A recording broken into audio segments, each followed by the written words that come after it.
not aware, but FICCI and FICCI Ladies Organization together has initiated a mega campaign last year called Empowering the Greater 50%. And the program lays an emphasis on enhancing the entrepreneurial and decision-making skills of women. Under the Greater 50, our interventions for women range from mentoring to skill training to enterprise development, as well as policy advocacy and strategic alliances. We also train women on corporate boards and personality and emotional development, among others. And you would be pleased to know that in the short span of 1 year, we have been able to impact the lives of more than 35,000 women through our wide-ranging interventions. We have collaborated with the Women Entrepreneurship Platform, WEP, of the NITI Aayog, and we are really grateful to NITI Aayog for partnering with us. And we are joining hands to mentor women entrepreneurs. And we are very thankful to Ms. Anna Roy and the full team for their full support on this ambitious campaign. Our virtual roadshows on mentoring for women entrepreneurs have been organized within the ambit of this partnership and have been immensely popular among women entrepreneurs, which is reflected in nearly 1,200 registrations that we received so far for the 4 virtual roadshows that have happened. And today, of course, is the 5th one. And not only that, we also continue to receive follow-up questions. So that's also very interesting that post the sessions, we also get follow-up questions and we are happy to address them. So today is, of course, the 5th virtual roadshow on storytelling in business communication. And this is very timely because a lot of our work has shifted to online work, and a lot of our women entrepreneurs have, are now on the online digital mode. Where a lot of business is running through the online platform. So storytelling essentially, of course, becomes very, very important, and your brand communication is very essential. And I would also like to take this opportunity to talk about our partnership with Micro Mentors, which is a US-based organization and the world's largest community of entrepreneurs and volunteer-based business mentors. And one could register on this platform as a mentee, and this is absolutely free of charge. And I'll request my colleague Nitin to put up the link on the chat box, and all of you can register today, and it's free of charge, and you can benefit from the experience of global mentors who are willing to mentor and share their knowledge pro bono with you. And one key feature of the Greater 50 Micro Mentor platform is that you set your goals and the time frame for mentoring, and the process here is very transparent. It is result oriented, and it has a feedback loop as well. So the key benefits for the registered users through this platform will include mentorship, on various topics, right from enterprise development to risk management, financial management, legal marketing. So you can search it very well. We'll have a walkthrough shortly. And additionally, we've also realized that apart from the online platform, there is also a need for offline help for mentoring, which is why under the Greater 50, there is a mentorship pillar, and which is led by Ms. Chetna Sinha of Mandeshi, and there's a group of expert mentors, and a lot of offline sessions are also being offered on digital financial literacy, guidance on setting up of micro units and enterprises, awareness about government schemes, awareness about basic legal rights, and skilling, upskilling, and other services. So I hope today's session will be very beneficial for all of you, and this is just a beginning. And please also drop in the particular topics that you're interested in which you feel that we should do bring an expert mentor. So we would be very happy to explore and bring an expert mentor based on your request and choices. And we are aware that it's a 1-hour session and it may not be enough for all the Q&A. So in case your question doesn't get covered, please do share with us and we will address to the best of our abilities. I now have the pleasure of inviting Ms. Preeti Sayal from NITI Aayog to share her views, following which there'll be a brief walkthrough on the Micro Mentor registration process, followed, of course, by the expert mentor session with Ms. Sinjini Sengupta. So over to you, Preeti. Welcome once again. Thank you, Ma. Good morning, everyone, whoever is attending today.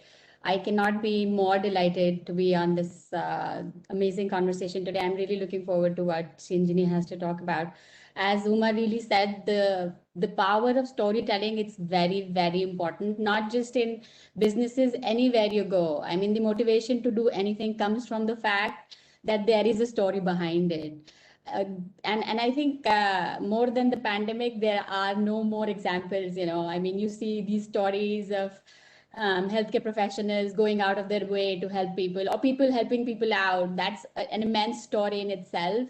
And if you just pick elements of these actual life stories, sometimes these bits are not even grand. They're like small things like, I went out to get coffee and XYZ happened. And that sometimes is just the initiative, the background behind people going out of their way to create businesses or solve problems. Eventually, thinking about entrepreneurship, that's what it is. People really wanting to solve problems that bother them and bother society as a whole.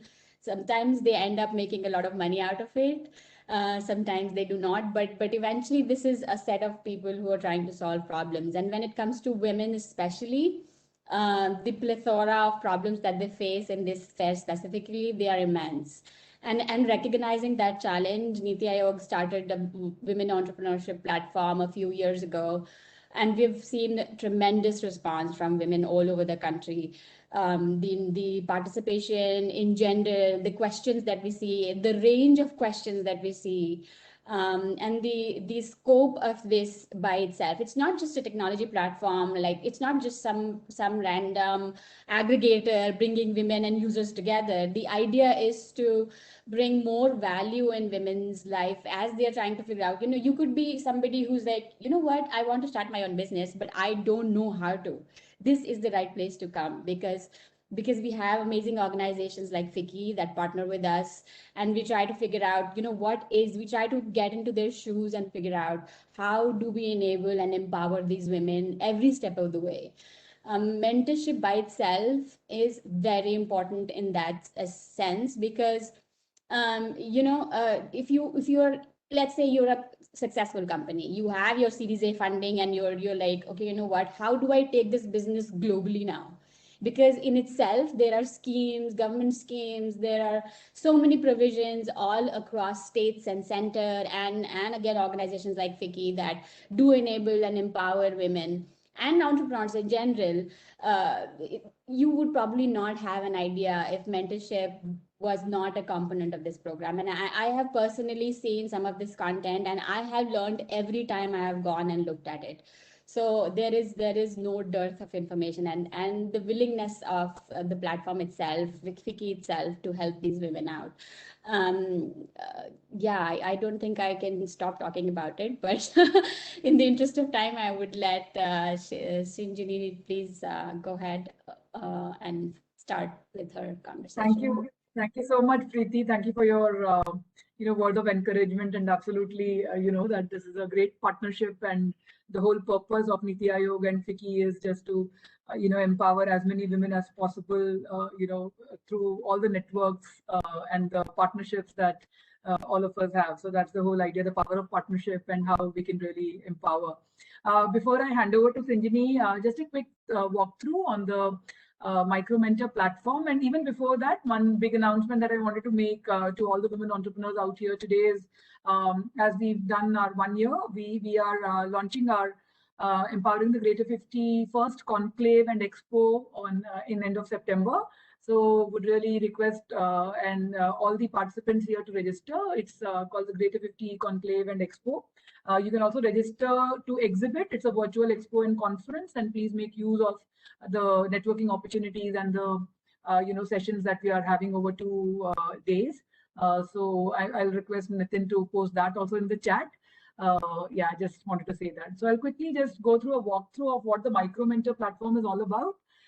So MicroMentor, like I mentioned, is a large global platform where you can find mentors, and we bring it to you. It's a US-based organization, and in many countries, and in India they have partnered with us, and we bring it to you through the Niti Aayog, WEP and FICCI partnership. So it's very simple. As soon as you log in, and I think the on the chat box we'll just quickly put the link. You can make any account, use login through your Google or your LinkedIn or your Facebook, and very quickly log into this account. Once you've done that, next please, Nitin. So it starts from what are your expectations as an entrepreneur, a detailed profile, what is it that you're really looking at, and mentors of course come here free of cost, so there's no soliciting, absolutely. You put your basic information like your name, or where you're from. Of course, this is for only Indian women mentees, but mentors can be global. You can look for anywhere, and you can also describe, about your venture. So is it really a startup? Are you really at a ideation stage? You want to scale it up? What level is your business? So it also talks about that. So it's just an idea stage. It's not operational, but this is what I want to do. It's not profitable. I want to make it profitable. Your name of your venture, whatever. When did it launch? What type of venture? What is the industry that best describes your venture? Are you in the, wellness business? Or are you in the what you call pharma business, or handicrafts? What is it that you're really looking? And also, are you a for profit? Are you a not for profit? All those kind of details it asks you. So that when you're looking for a mentor, you can really sort of, if you're looking for a mentor on marketing, you can really look at, within marketing, you can look at, digital marketing, or you can look at brand building. You can look at so many aspects. So you can really deep dive into layers and find out what you need. You need a help with creating a business plan, or you need to create a prototype. For all of it, you can go and actually look for a mentor. And you can also look at, I'm not very confident, I'm neutral, I'm very confident. So it's really detailed and really helps.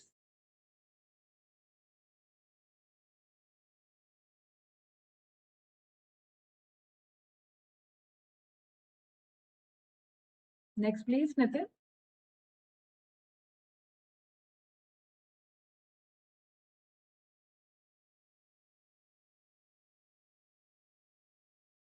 Yeah. For example, here also, like if you are into accounting and finance, or if you've chosen human resources, once you've chosen the main broad area, then you can do the next level. Like I was mentioning, for marketing, are you looking at advertising and promotion? Are you looking at branding and identity, digital marketing, market research? You can really do it at that level and look for a mentor. And you can also choose the country from where you want the mentor. And what language are you comfortable talking in? So for example, if you're wanting to export a business and you're really looking at some global mentor, and in case you speak their language and you want to put that information, it would be helpful. And which countries do you plan to operate? You can also put that. If you're looking for a particular export in certain countries, you can mention that, and then actually look for mentors from within that country to help you understand the markets there.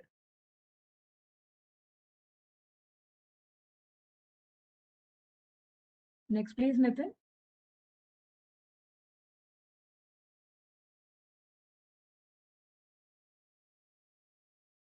And you can mention to a mentor, very clearly, what are your goals, what are your challenges, and what really is that you're looking out of this mentorship, and it's totally between you and the mentor for how long you want to keep this relationship.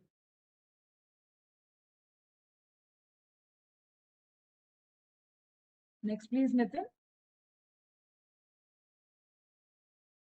Yeah. So that is basically what the whole process of the Micro Mentor platform is really.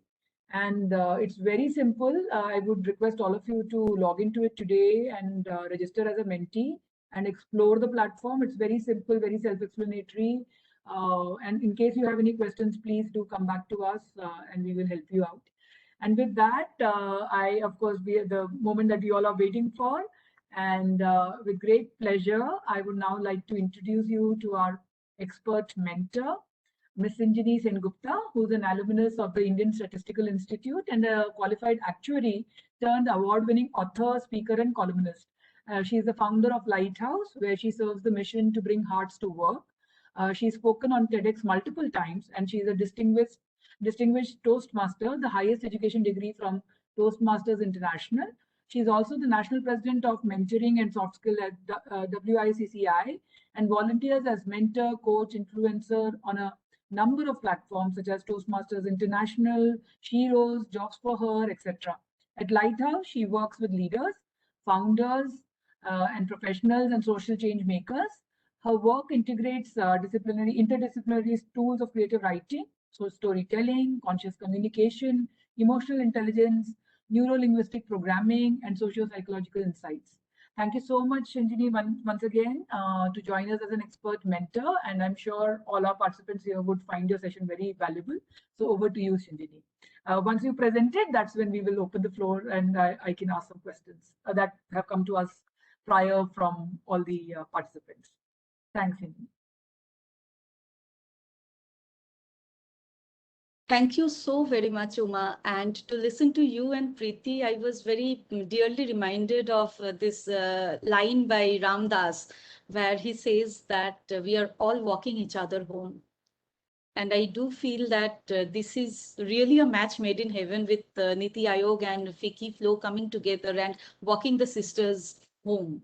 Thank you for doing this service to not just the country, but I do believe that womanhood is a universal string that binds us together.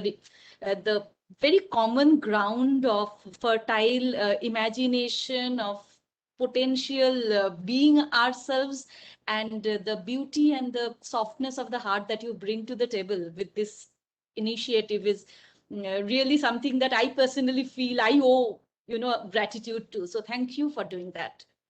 And of course, thank you for having me. It is my greatest pleasure to be a little part of your endeavor and to be able to support this process in whatever way I can. Think of many years back, around the time when we were living in the caves. Our great ancestral grandmothers and grandfathers, they would not even have discovered language. They would perhaps express themselves through grunts. And now archaeologists tell us that they would draw stick figures on the cave walls to document their time. Think of it. That was perhaps the beginning of stories, even before language arrived. Maybe around that time, and I somehow have a conviction it must have been a little girl who would have one day just crawled out of the cave when it was dark, and she would have gathered two pieces of stones and struck them hard against each other. And then, voila, a part of the sun came down on earth. I'm sure just like today, the men around her would have told her, "What have you done?" The sun god would be angry, but that didn't stop her. And since that time, every evening, all the people in and around that place, they would make a pile of dry leaves and twigs and strike two stones until they could bring down a part of the sun on earth. And on sunset, they would all gather around that time. And they would think that the fire would protect them. It would keep the wild animals at bay. But that was just the beginning. That fire transformed and became community. That fire became storytelling. They would all come around the fire and they would talk about, what happened? There's a wild animal there. There is a beehive there. There is a sweet fruit tree there. This is how we can move from one place to another. This is how we can start to cultivate the lands and create our crop. And I somehow believe that human civilization progressed with storytelling as an integral part of it. Of course, from those cave ages, we moved into the agricultural space, we moved into the industrial space, we moved into innovating and discovering so many technological advances, and came the technological knowledge age. And maybe now we are knocking on the door of wisdom. And storytelling still captivates us, and storytelling still is actually the core, the thread of everything we do. Even as fetus, think of it, before we learn language, people say that even inside the mom's womb, we hear sounds. And if the mom sings, we hear that from inside. As soon as we are born, even before we have started to crawl, we are told, eat well and you will become strong. Don't go near fire, you will burn your hand. Stay away, stay safe. And our early moralities, our early development of sense of right, wrong, conscience, everything really is but a product of the stories that we heard, and then the stories we started telling ourselves in our head. And as women, there are stories, my God, that we have been telling ourselves. And I feel that especially as sisters, as women of today's generation, we have this unique power to also do something else with stories, to shift the narratives of power, of position, of self, of esteem, of society inside our head. And that perhaps can unlock many doors that have been locked for us for a very long time. But how do really stories work on people? Of course, we talked about how it works inside us. I have grown up thinking, oh my God, there must be something wrong with me. But then, voila, someday I realized I just need to shift that narrative and think I'm capable, I'm enough, and things can shift. But how does it work when I say it out? How does it work when I tell a story that encompasses other people in my life, in my community? Now, I want to ask you, the moment you hear something, you know what happened last night? Once upon a time, there was a king and a queen. And then in that country, the tradition was, the culture was. In each one of these incomplete sentences, I suspect that there is this little child inside of you. If you are anything like me, because there is one inside of me, which widens its eyes, its jaws hang, and shoulders slacken, and cross-legged, they just sit down and wait for the story to unfurl. Stories kick open the imagination and the creative side of our brain. And when it happens, what happens also is that the critical side, the cynic side, the side that will challenge, really, where is the data coming from? Are you sure? Have you cross-checked that? That side gets a little softer because our mind is busy filling up the pictures, filling up the details. Oh, really? This happened last night? Oh my God, could it happen to me? Where does she stay? How does he say it? And that faculty, that engagement, that collective force that comes together with the help of stories, with the help of creating a narrative which is humanized, that is where an immense power lies. Because when we do that with our investors, when we do that with our managers, when we do that with our partners, when we do that with our community, you can see what happens in terms of them coming together with a sense of collective empathy. I also feel that somewhere we are a bit of human werewolves. Take, for example, the hashtag #MeToo that happened. It really happened with one person standing up and speaking her truth. But we don't often do that, and it's perplexing. On social media, we post our photoshopped pictures or an elaborate dinner spread last night. But I somehow feel that if any of us go out and say, you know what, I burnt my dishes last night and then we survived on Maggie, I suspect that there will be more of us who would silently whisper, me too, sister. It happens with me too. At times I feel frustrated too. At times I also feel like running away. And that honest truth, that raw truth brings us closer and brings us together in our raw, human, vulnerable selves. And I feel that werewolf structure, that community feeling, that knowing that we are not perfect, but we are enough, that is something that can really empower the sisterhood that we talk about today, because we are really done to adjust ourselves, square pegs in round holes for the longest time. We need to find our true voice, and we need to be able to just go a little easy on ourselves and tell our stories. Now, let me try to give you some very quick tips, maybe, to how we should go on to create a story that is easy, and at the same time that will cut through the noise, the cacophony, the other kind of information that is flooding us all the day. Here are the 3 P's I wanted to offer you. The first thing, every time we speak, be it a presentation, be it a two-way conversation, be it a social media post, be it an investor pitch, be it a difficult, strained conversation with my manager, it is a good idea to start with a personal story, to use the I word. I feel this way. This happened with me. And that makes us both vulnerable as well as visible. that makes us seem transparent and show up, and that creates a sense of emotional safety and openness in that dialogue. The second one, persona. What is the role you are playing in that conversation? Are you the speaker and people have huddled around to listen to you? Are you the manager having a conversation? Are you the team member? Are you the colleague? Are you the parent? Are you the next door neighbor? Are you the bystander? Are you the person driving the car halted by the traffic police? What is the persona? And how through your conversation you can do justice to that persona at that point in time.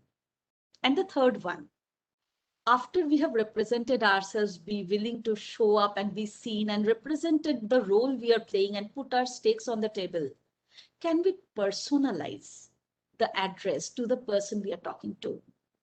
Can we look at data and number, and can we say that, one person, one credit card user who goes through this circle and then faces this, and just like that, we have 3 crore on our database. Or if we are talking to somebody who is an investor or who is, the shareholder in my business, and I tell them, from your point of view, if I were you, what is the personalized aspect? What is the personalized stake they have in that conversation? If you use this 3P, I think that you can empower and sharpen your conversations more every time you design and deliver a concrete, impactful presentation. Of course, there is also another few factors that play big in the way we show up and be seen. The first is ethos. Why are you the right person to say this? Is this a problem you have suffered? Is this a solution you have arrived at? Is this your background? Is this what you work in? Is this the industry? Who are you? Has this happened to you personally? Have you seen this happen in front of your eyes? And also, what is your credential? What is your credibility? What is your personal, intense experience of it that you are bringing to the table? Second, logos. What is the logic? Does it make sense?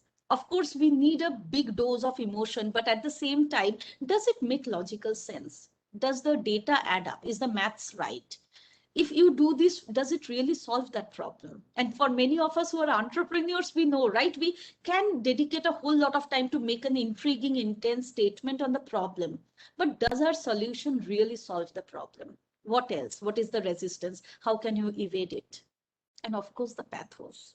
We can put in our credibility, we can put in the data, we can put in the science of it, but where is the heartstrings that get tugged? Where are the emotions? Because at the end of the day, we are humans coming together to do business, to run companies, but we are humans at the end of the day. So ethos, logos, pathos are really the broad foundation stones that build our communication. I feel today all the more, and as Uma also said, in terms of digital communication, where we cannot just show up and be seen and assume that people have understood us. It is becoming all the more important for us to embrace this new language of conscious leadership and conscious communication. It is not new to us, especially as women, as sisters, as mothers, we know. It has been one of those soft hidden powers we had always. But somehow we need to mainstream it all the more now. And here are 3 reasons I want to place before you to show you why this is going to be one of those strengths you can nurture and you can hone. The first, I'm a student of economics. So the first thing I learned in economics is that resources are scarce. If you use it, it's gone. Zero-sum game. But stories or creativity or expressive, emotional, empathetic communication, it is an unlimited resource. The more you do it, the more you have it. You cannot run out of it. The more you hone and nurture your own true voice, you bring that perspective, you develop that empathy, the more you have it, the more you are known for it. And wherever you go, you take it with you. One department to another within the company, one company to another, your business pivots, you change your job track, you change country, whatever you do, your muscles of storytelling is something that will always empower you and will only grow with time, irrespective of all those track changes. And finally, I feel this is perhaps the biggest element as we move into, far away from the industrial age into the age of wisdom, that we are not replicas of each other. Our souls really are, of the shape of snowflake. Each one of us are different from each other. And yet we have all been developed on the industrial age education model, where we were measured by our scores and mark sheets, and we were essentially asked to be replicas of each other. But this communication, this storytelling, this presence, this individuated identity, that will assure you that the only person you are competing with is the face that you see in the mirror. And that is largely assuring, because the future world is highly individuated. You can really carry these muscles everywhere you go. Internal narratives, personal relationships with partners, spouse, family, parenting, political. We often say, don't talk about politics, religion, but why? Because we don't know how to talk about it in a healthy manner, but we can. Social media, branding, individuated personal presence, your venture, pitching to an investor, to create a customer case study, to market, to sell, to tell your success stories, to tell your vulnerable stories. Why are you doing what you are doing? Your boardroom conversations, your leadership, vision, vulnerability, and presence. Everything can really change, because I feel that, just to echo many scholars from the past and from the present, the future is really about the heart. The future is about being 360 degree. Our professional is not anymore, watertight compartment, different from our personal. We are, and we need to be 360 degree humans, and we need to carry and be at our workplaces, in the society. We are becoming fully present everywhere. We are actually more visible than before. People see you on social media, even if they're your colleagues at work or your co-passengers in a flight. So we need to be 360 degree human. And if we do take control of it, that can actually create a different way of living that will be more empowered, more successful, more empathetic, and more authentic. So I really wanted to leave you with a little gift. Whenever, if you feel right, just keep this code whenever you want to come. I would be very happy to give you a flat, little gift from my end, which you can use as a code to buy any programs from Lighthouse now, later on. It's not really a scarce model. Whenever, no limited period, nothing. It's really for you for any time. And thanking you again. I'm really grateful for that very elaborate and nice introduction Uma gave of me. But just to give you a little extra glimpse of my life, I studied economics. I was an actuary for the longest time, and it took me a lot of detour before I came into this heartful communication space. And I feel that this really answered many of my questions. And I do know for sure that it will answer many of your questions, should you open your heart and tell your stories. Thank you.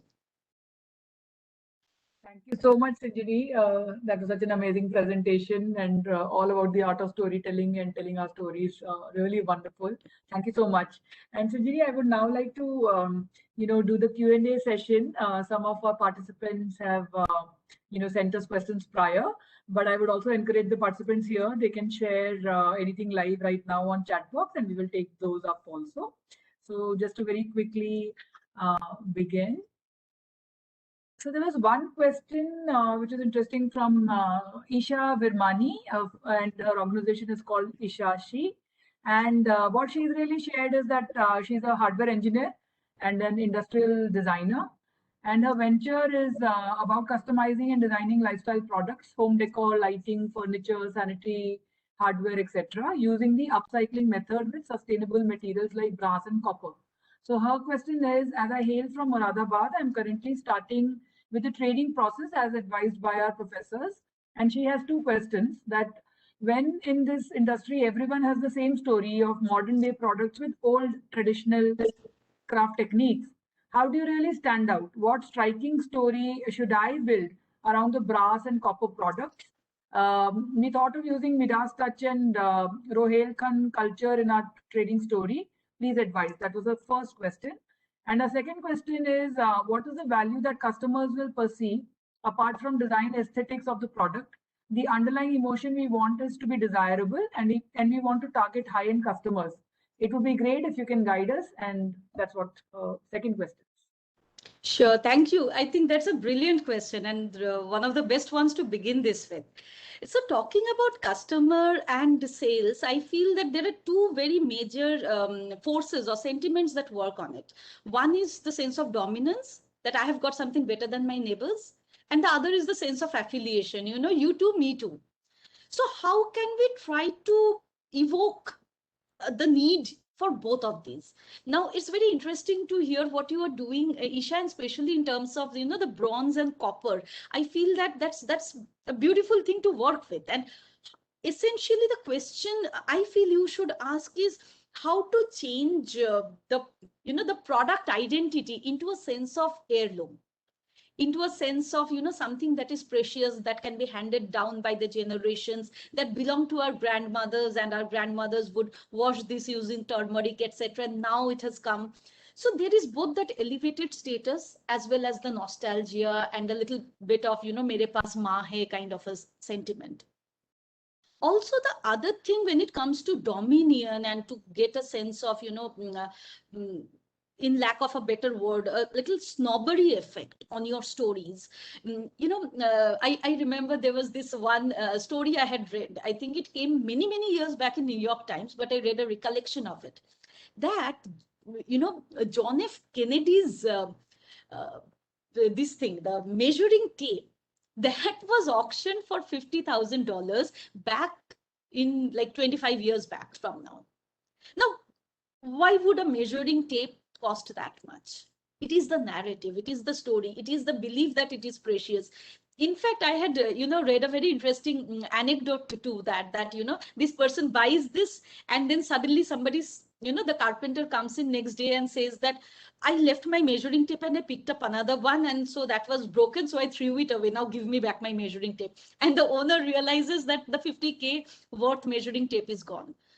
Why I'm telling this is, you know, the perceived value is much more than the utility.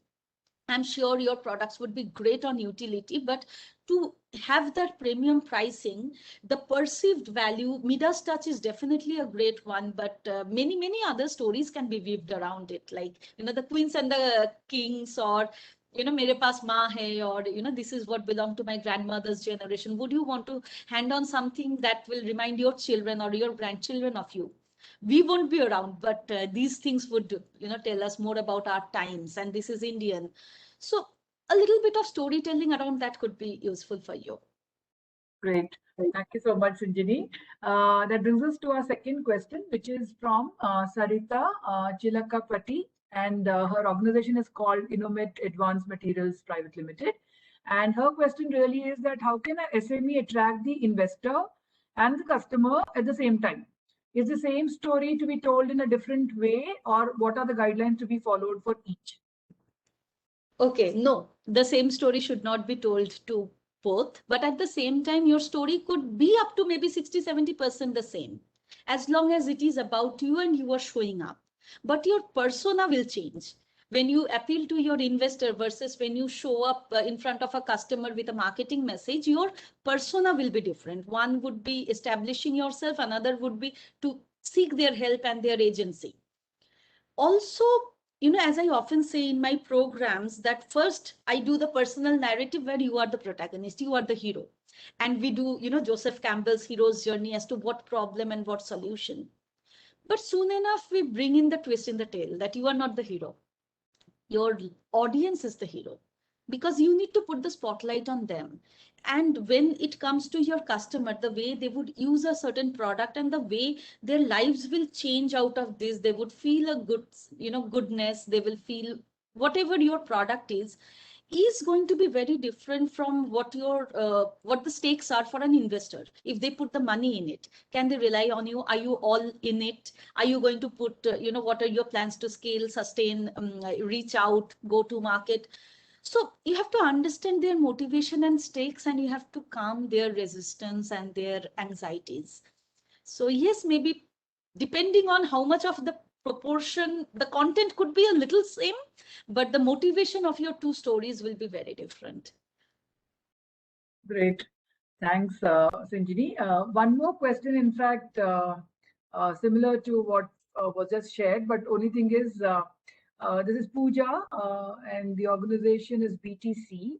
And Pooja says that the idea of sharing with a plan is most crucial to the investors as well as to the team, while you're forming a team.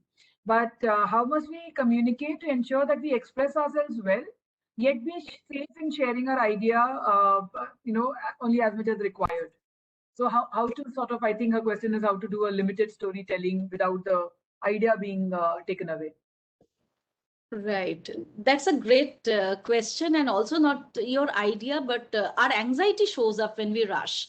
The main fundamental of advanced storytelling is really to put in as much silence, as much pause, and as much of composure. And especially since you also mentioned investor and pitching, at times we just steam out. We just, put a theatrical high funda something, and then we steam out. And the happy ending never comes, because when the Q&A starts, we are already like evaluating in our mind how we performed. So the idea is really to put in as much pause, as much calmness, as much of open space, and kindle their intrigue, kindle their curiosity just as much as you need to. Show your strength, but also, weave it with a bit of warmth and empathy. To be very specific, have you ever seen, those Japanese story books, picture books, where they just, maybe there is a whole setting, but they just put one element, maybe one blue balloon or one umbrella or one green grass, and they make, miniatures of that instead of showing every detail of a picture. That can actually, break your attention or spread your attention so thin that you won't be able to pull the attention to the right part. So I feel that we should speak less. We should just create the intrigue, create a very strong pathos. Who is the end user? What is the pain of the pain? We all have extrinsic pain. Oh my God, long travel time. But what is the pain of the pain? Not enough time for family. Not enough time. I don't want to be the father my father was to me.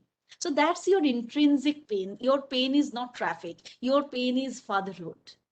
So pain of the pain, gain of the gain, talk to their innate needs. And those are things people cannot copy, because those are things that are so human and so universal, it's everybody's. So talk to those needs and leave them intrigued. And if they're excited, they'll come back to you for more. Great. The next question is from Yashaswini Gupta from Snehadhara Foundation, Bangalore. And she is asking that how to convey business ideas or market them when the audience is very, very niche and very small. Okay, yes, that again is a very interesting thing, because when we are generally present in social media, we have a generic presence and we have a generic following, friend, family, or expanded circles. But when we are solving a very specific problem for a niche audience, I feel that we cannot just be appeasing and saying nice things and boiling the whole ocean with our message. We have to be more targeted. We don't have to make very controversial or very stark remarks. But if, for example, I am targeting women in the age range of 21 to 25, then I'm talking about their problem, and it might not talk to people who are their mothers, fathers, or teachers. It's also an act of courage to speak their language to the exclusion of others, or to say something, to do an advocacy that might make some other people, so are you right in saying that? So it has to be a curated message. If you want direct, very direct, intense reach, it has to speak directly to those people in exclusion of others, because we are all byproduct of each other. So if I have a problem as a parent, what you are going to tell me and what will soothe my ear may not be, something very appeasing to my child's school teacher. So you have to be a little brave and, create a little bit of controversy or courageous messaging. That might be a good idea. Great. Our next question is from Usha Selvaraj from Tamarai eStore. And her question is really that storytelling is all about the product, should be honest, at the same time, crisp to attract customers, especially online. So how much is less or more of content while doing this? Like, how do you really know how much content to really put out there online without it being too big, I think is the question. Right. So in social media, the advantage we have is that we don't have to cut out and throw out our content. We can only spread it over time. So it is always a good idea to restrict one post, one video, one podcast, whatever it is, to one topic. Now, how broad or how specific you want that to be depends on whether you are giving your why or whether you are giving your how. Ideally, if you're going to sell the how, you should not give away too much of the how. You should give away too much of the why they should do this. And also to preempt resistance.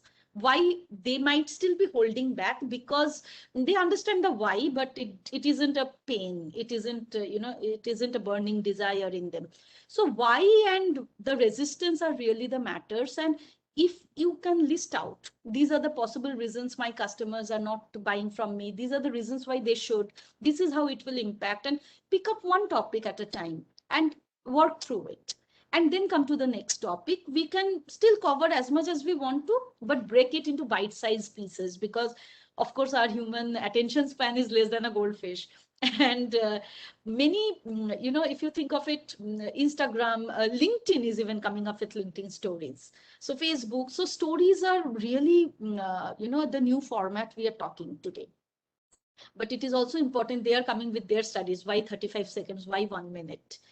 So it's best to, listen to their statistics, because their studies are very, very enriched with, research. Our next question is from Kavita Gupta from Das Disha, and her question is really a bit specific to her particular area of engagement. How do you keep being in the mind space of potential customers of a walk that will happen? I think she's somebody who organizes walks, historical walks and other walks, of a walk that will happen in winter months only. How do you get quality recall, and how do you remain in the mind space of potential customers? Right. Now that is also a very interesting thing, because seasonal products or seasonal services, how do we, keep the channels warm through the year, even though we know that we are only a summer camp or something that is, a Christmas product, etc.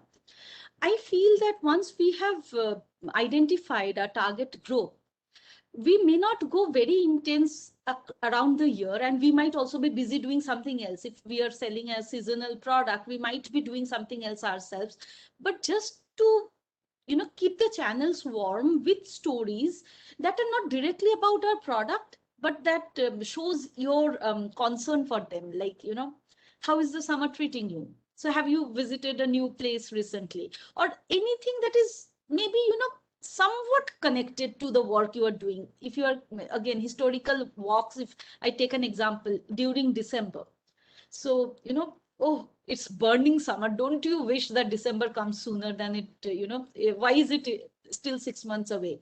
So some kind of conversational and engaging, entertaining, what is your favorite Christmas movie? Some kind of interactive channels, or getting them all together on a virtual workshop, just a story circle maybe. Those things could be good, but again, we are actually living in a cacophony. There is too much of email marketing, etc. So if we do that at a reasonable frequency, I think that is a good idea, because at times we do get more pissed off by frequency rather than the lack of it. People don't forget, but people get like a little disturbed when we talk too much about ourselves. So a little bit of talking about their lives and inviting them to share about their lives. Let them talk, you talk less. I think that's also one of the magic ingredients. Wonderful. Next question, Sanjini, is from Jaya Parashar and from Shree Minds LLP. And what she's really asking is, this is a bit personal and emotional, but what she's saying is that they are a startup. And in May 2020, we participated in the COVID-19 challenge by MyGov and UN Women. And incidentally, the last day of the submission was the same day as her husband was admitted to the hospital for COVID, and he couldn't make it back home. And the solution was shortlisted, and they presented it to the jury 3 months later. Of course, no mention was made of his demise, to be fair to the contest. But one of the other contestants, she said, who had suffered a mishap in her childhood included her story and secured a place in top 3. So while we managed into top 6, were we right in our approach? Of course, I know this is very personal, but the question is that, do we share our story of grief or not? Right. Oh my God, my heart goes out to you, and virtual hug, really, sister. I mean, I can't even imagine what you must be going through. This question will take a little bit of a paused thinking. It's one thing to say that coming in the top 3 is better than coming in the top 6, but that too, and I'm sure going through grief yourself, you would have the perspective to know that the universe is very big. It's not just that one race where somebody ends third and somebody ends sixth or first. Some stories are ready to be told, some stories are not ready to be told. If we have not processed, I'm not saying that it is, again, it's not a success failure thing, that we have processed an emotion and we have not processed. In fact, I often use this as one of the examples where in a very, very different note, where Monica Lewinsky comes to stage 17 years later, and then she says that now I have processed my story to be able to tell you a story of shame and guilt. So it's very important for us, especially when we are using personal narratives. If we are still bleeding, if we are still raw and open and wounded, it is at times not a good idea to go out and show up in a way where we have not processed it yet. Would it have helped you to win something somebody else took away? It could. I don't know what is right or wrong for you at the moment, or whether that would have helped you to gain something more materialistically. But I would still say that put your wellness first and use your own inner compass to judge what is the right thing for you, because there is no right or wrong. At times, even in the feminism movement, we keep talking about woman card, yes or no. There is no right or wrong. There is injustice. There is personal circumstances that does affect our standing or our capacity at the moment. It's not to say that it helped or it did not help, not just to win, but even your capacity, your presence, or how badly you needed it more than other time because of the change, perhaps in not just your emotional but also financial structure of your life. But all of that would only be answered by your inner compass. If you are ready to tell your story, if you are ready to, and who knows, I mean, this will perhaps be another, like, it's really heartbreaking, and my heart goes out to you. I would just say, listen to your own heart on this one. I totally agree with you on that, Sanjini. I think you're so right that I think a personal story can only be shared when you're ready. And, it may not really have a purpose other than sharing. So the situation could really be, whether it's a business competition or it's just talking to a friend or professional, or even if you're in a job interview, if you, like you said, if you processed it and you're ready and you want to share it, I think the time and place or, the occasion doesn't matter. It's your story to tell, then you want to tell and how you want to tell. So I think very true. But yeah, once again, really our heart goes out to you, and may God give you all the strength to get through. Yeah. Moving on to the next question, really, Sanjini, a couple of more questions, really, because a lot of them have come in. So one very interesting question is actually, if you're just starting out a business, this is from Shweta Nahar from DigiNiti. And she says that, do you make up stories for certain clients because you've just started out and, somebody suggesting them, or, you think there's a scope that if you make up a story and, sell your story to get certain clients, and should you be doing that? So No, absolutely not. Really, because the thing is that, the basic thing about stories, okay, let me take a little bit of a detour and tell you here. I feel that stories are very powerful, and like most other powerful stuff, including atom bombs, it can be used in favor or against the right consciences thing. The thing about storytelling is that our bodies are very strange and often, sabotaging creatures. Our bodies, our heads, hands, eyes, face, and especially I feel that if you are working on a company, it is like if you are building a company, if you are an entrepreneur, your sense of integrity will be much more than when you are working in a salaried corporate. Like I have worked in a salaried corporate, and did I really share the vision, or did I wake up in the middle of the night thinking about my work? Heck no. But when I do my work now at Lighthouse, I think about it 24/7. Somewhere my head, hand, and heart are integrated. And I feel if everything is stripped from me in terms of my designation, my access, my anything else, that would still remain the biggest strength. And when we toe that line, we are not doing a good service to ourselves. It is perfectly fine to say that, we have just started off, and, please give me your advice also. Tell me how the product goes. In fact, there are so many people who, who bought my online programs. And the first thing I told them is that, you know what, you are my sixth user. So please tell me how I should improve. And the kind of long essays they have come back with, Shinjini, you know what, that video, this here, and that has helped me enormously. It doesn't matter. We are all in a very long-term race course. We are not in a sprint. And these people will be more proud of themselves to be supporting you and to be your ardent advocates as, early users, rather than to just, be sold upon somebody and somebody else says something else. So don't do that. I would just, it's just a friendly, sisterly advice. Don't do that. I mean, show up as yourself. So one question I'm going to take up from the chat box, Sinjini. So Nidhi who's here today, who's joined us, Ms. Nidhi Agarwal, and her organization is Path Tolp LLP Pune. And her question is really that she's in the service of providing business and intellectual properties like patent, trademark protection. How to convince clients our services are better than the others when the market is so competitive and we are new in the market and have served few clients? Right. That is a very genuine question. And I think, Uma, if this is going to be one of the last questions or the last one, this is perhaps the best question. And there comes the power of personal, authentic narratives. The thing is that, any product, let me just generalize the answer a little bit. Any product, there would be superior ones out in the market. There would be ones which we cannot compete with the biggest of the biggest, and this service is a very standardized service. It's not that you can add flowers and create a experience out of it. It has to be right or wrong. When we tell our authentic stories, this is why we are doing this, and this is how we will help. And if something happens, we will go till the last mile to take your side.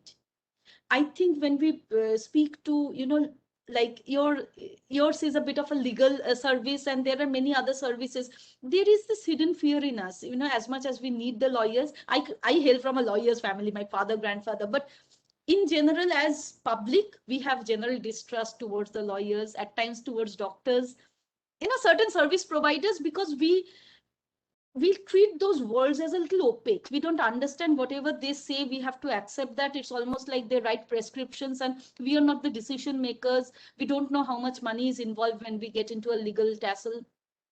In those spaces, if you pose to be not pose, but come out and show up as somebody trustworthy, somebody emotional, somebody who listens to their problems or understands and is ready to go till the last mile, or take up calls at odd hours, I think that gives you so much more standing, rather than saying that we have so many success cases, but talk to my secretary next time. So that could be one of the strengths, like, scarcity is strength in a way. As long as you are not able to scale that exclusive, premier and personalized approach, that could also get you a lot of trust. Great. Thank you so much, Shinjini. That really brings us to the close of the Q&A. And to all the audience out there may be some questions which may not be answered because they may not be directly relevant to this particular mentor. But do mail it to us, and we've noted it in the chat box also, and we'll come back to you as much as possible. Because some of the questions are how do we connect to investors and other questions. So that there are other avenues, we'll be more than happy to help you out. So thank you, Shinjini, so much for joining us today and for that wonderful presentation and answering all the questions. So much to the point and so much knowledge, I think, shared. Our participants would have found a lot of value. And I also want to thank Ms. Preeti Sayal for joining us today and giving us the support. So once again, thank you everybody for joining, and please continue. This is a series. Today was the 5th workshop, and there'll be many more in future. So please take advantage of these expert mentors who are coming and giving us their valuable time and sharing their knowledge. So thank you again. Thanks, everybody. It's a lot, Uma, for having me. Thank you, Preeti, and really my pleasure. Thank you. Thank you.